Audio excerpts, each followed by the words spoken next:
નિર્લિપ્ત રાય સાહેબ છે, એમને હું 100 સલામ કરું છું, સેલ્યુટ કરું છું. એમની જેવા અનેક અધિકારીઓ છે જેમનાથી બુટલેગરો ફફડે છે, બીવે છે, ડરે છે. મને ખ્યાલ છે અત્યારે રાજકોટ જિલ્લાની બધા બુટલેગરો ધંધા બંધ કરી દીધા, ભાગતા ફરે છે. બધા પોલીસના કર્મચારીઓ એમનાથી બીવે છે. નિર્લિપ્ત રાય જેવા સાહેબ, જે નિવૃત્ત અધિકારીઓ હોય, પ્રમાણિક હોય, નિષ્ઠાવાન હોય, એવા લોકો ગુજરાતના ગૃહમંત્રી હોવા જોઈએ. 8 પાસ હર્ષ સંઘવી જેવા ગુજરાતના ગૃહમંત્રી ન હોવા જોઈએ.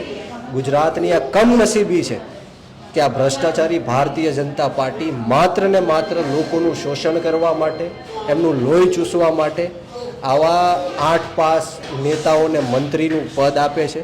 પરંતુ ચોક્કસપણે હું માનું છું કે જો ગુજરાતની જનતા એક થશે અને હર્ષ સંઘવીનું રાજીનામું માંગશે તો આવનારા દિવસોમાં એક સારા નિર્લિપ્ત રાય જેવા અધિકારી ગૃહમંત્રી બને